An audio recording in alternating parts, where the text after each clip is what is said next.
मैं आदरणीय प्रधानमंत्री जी से विनम्र निवेदन करती हूँ कि इस ऐतिहासिक अवसर पर अपने प्रेरणादायी उद्बोधन से हम सभी का मार्गदर्शन करें।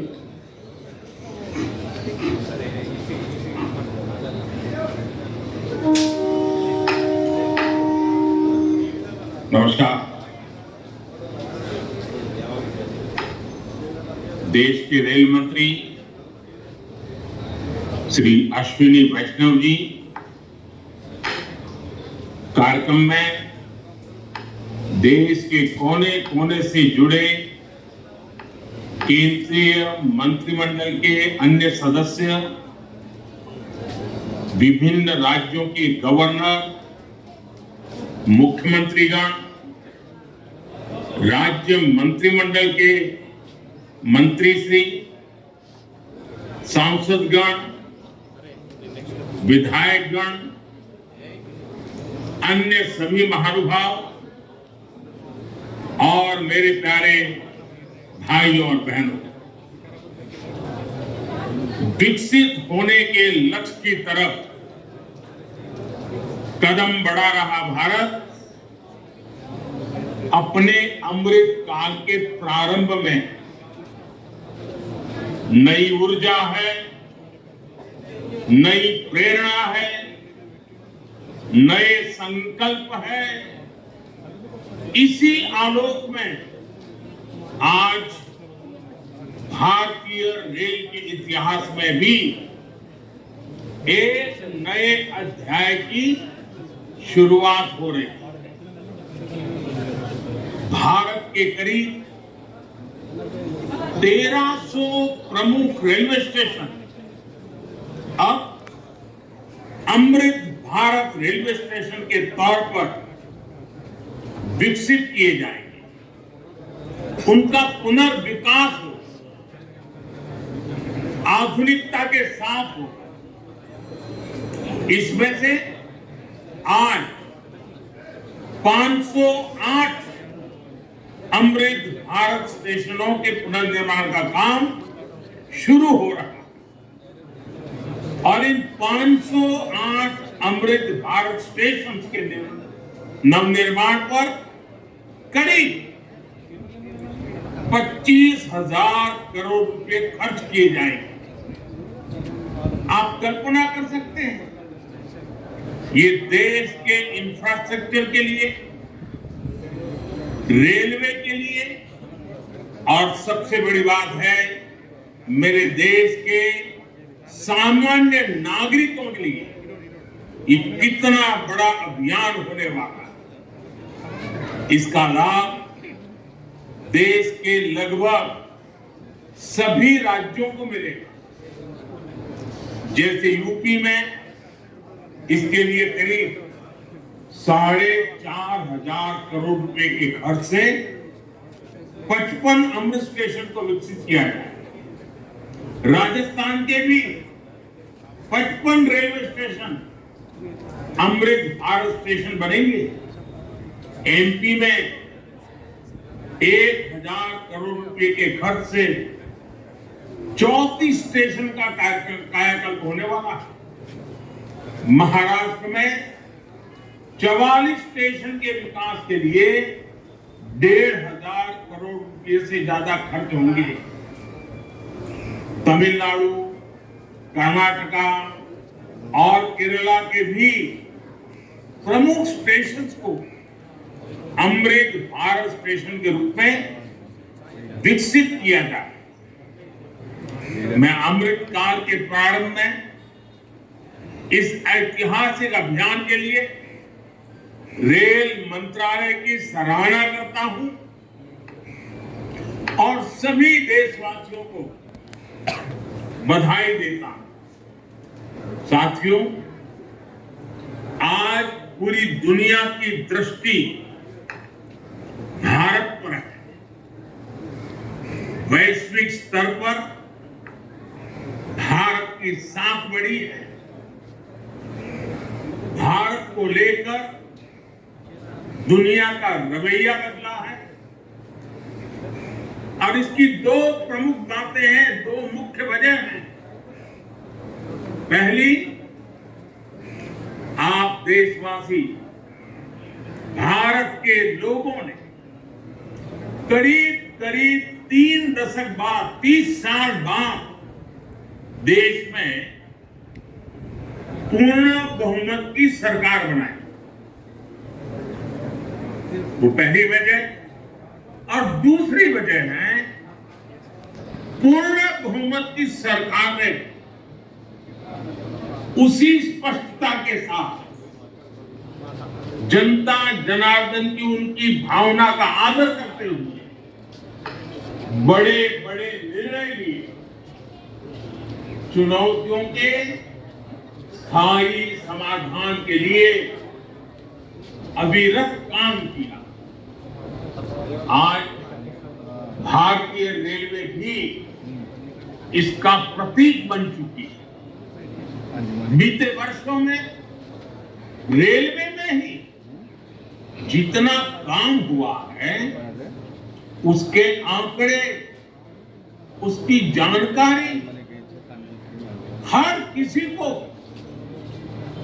प्रसन्न भी करती है, हैरान भी कर देती है।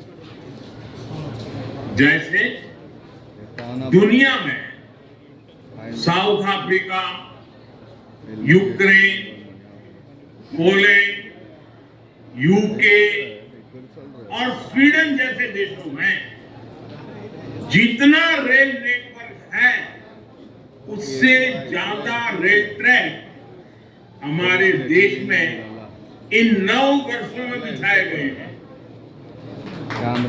अब कल्पना करिए स्केल, साउथ कोरिया, न्यूजीलैंड और ऑस्ट्रेलिया जैसे देशों का जितना रेल नेटवर्क है, उससे ज्यादा ट्रैक भारत ने अकेले पिछले साल बनाए हैं। एक साल में भारत में आज आधुनिक ट्रेनों की संख्या भी तेजी से बढ़ रही है। आज देश का लक्ष्य है कि रेलवे की यात्रा हर यात्री के लिए, हर नागरिक के लिए सुलभ भी हो और सुखद भी हो। अब ट्रेन से लेकर स्टेशन तक आपको एक बेहतर, एक उम्दा से उम्दा एक्सपीरियंस देने का प्रयास है। प्लेटफॉर्म पर बैठने के लिए बेहतर सीटें लग रही हैं, अच्छे वेटिंग रूम बनाए जा रहे हैं। आज देश के हजारों रेलवे स्टेशनों पर मुफ्त वाईफाई की सुविधा है। हमने देखा है इस मुफ्त इंटरनेट का कितने ही युवाओं ने लाभ उठाया। पढ़ाई करके वो अब बहुत कुछ अपने जीवन में सिद्धियां प्राप्त कर चुके हैं। साथियों, ये इतनी बड़ी सिद्धियां हैं, जिस प्रकार से रेलवे में काम हुआ है, किसी भी पीएम का मन कर जाएगा कि इनका जिक्र 15 अगस्त को लाल किले से करें। और जब 15 अगस्त सामने है तो मन बहुत ही लालायित होता है कि उसी दिन इसकी चर्चा करूं। लेकिन आज इतना विराट आयोजन हो रहा है, देश के कोने कोने से लोग जुड़े हैं, इसलिए मैं अभी ही इस बात पर इतने विस्तार से चर्चा कर रहा हूं। साथियों, रेलवे को हमारे देश की लाइफलाइन कहा है, लेकिन इसके साथ ही हमारे शहरों की पहचान भी शहर के रेलवे स्टेशन से जुड़ी होती है। समय के साथ ये रेलवे स्टेशन अब हार्ट ऑफ द सिटी बन गए। शहर की सारी प्रमुख गतिविधियां रेलवे स्टेशनों के आसपास ही होती है। इसलिए आज बहुत आवश्यक है कि हमारे रेलवे स्टेशनों को नए आधुनिक स्वरूप में ढाला है, रेलवे की जगह का ऑप्टिमम यूटिलाइजेशन किया है। साथियों, जब देश में इतने सारे नए आधुनिक स्टेशन बनेंगे तो उससे विकास को लेकर एक नया माहौल भी बनेगा। देसी विदेशी कोई भी पर्यटक जब ट्रेन से इन आधुनिक स्टेशनों पर पहुंचेगा तो राज्य की, आपके शहर की पहली तस्वीर उसे जरूर प्रभावित करेगी, वो यादगार बन जाएगी। आधुनिक सेवाओं के कारण पर्यटन को बढ़ावा मिलेगा, स्टेशन के आसपास अच्छी व्यवस्थाएं होने से आर्थिक गतिविधियों को भी बढ़ावा मिलेगा। सरकार ने स्टेशनों को शहर और राज्यों की पहचान से जोड़ने के लिए वन स्टेशन वन प्रोडक्ट योजना भी शुरू की है। इससे पूरे इलाके के लोगों, कामगारों और कारीगरों को फायदा होगा, साथ ही जिले की ब्रांडिंग भी होगी। साथियों, आजादी के अमृत काल में देश ने अपनी विरासत पर गर्व का भी संकल्प लिया। ये अमृत रेलवे स्टेशन उसके भी प्रतीक बनेंगे, हमें गर्व से भर देंगे। इन स्टेशन में देश की संस्कृति और स्थानीय विरासत की झलक दिखेगी। जैसे जयपुर रेलवे स्टेशन में हवा महल, आमेर फोर्ट जैसी राजस्थान की धरोहरों की झलक होगी। जम्मू कश्मीर का जम्मू तवी रेलवे स्टेशन प्रसिद्ध रघुनाथ मंदिर से प्रेरित होगा। नागालैंड के दिमापुर स्टेशन पर वहां की 16 जनजातियों की लोकल वास्तुकला दिखाई देगी। हर अमृत स्टेशन शहर की आधुनिक आकांक्षाओं और प्राचीन विरासत का प्रतीक बनेगा।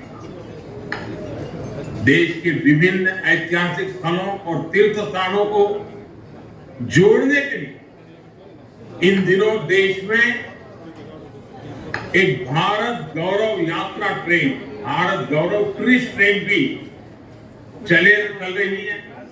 शायद आपके ध्यान में आया होगा, उसको भी मजबूती दी जा रही है। साथियों, किसी भी व्यवस्था को ट्रांसफॉर्म करने के लिए जरूरी होता है कि हम उसके पोटेंशियल को पहचानें। भारतीय रेल में तो ग्रोथ को रफ्तार देने का अपार पोटेंशियल है। इसी सोच के साथ बीते 9 वर्ष हमने रेल में रिकॉर्ड इन्वेस्टमेंट किया। इस साल के रेलवे को 2.5 लाख करोड़ रुपए से ज्यादा का बजट दिया गया है। ये बजट 2014 की तुलना में 5 गुना ज्यादा है। आज एक होलिस्टिक सोच के साथ रेलवे के समग्र विकास के लिए काम हो रहा है। इन 9 वर्षों में लोकोमोटिव उत्पादन में भी 9 गुना की वृद्धि हुई। आज देश में पहले की अपेक्षा 13 गुना ज्यादा HLB कोच बन रहे हैं। साथियों, नॉर्थ ईस्ट में रेलवे के विस्तार को भी हमारी सरकार ने प्राथमिकता दी। रेलवे लाइनों का दोहरीकरण हो, गेज परिवर्तन हो, इलेक्ट्रिफिकेशन हो, नए रूट्स का निर्माण हो, इस पर तेजी से काम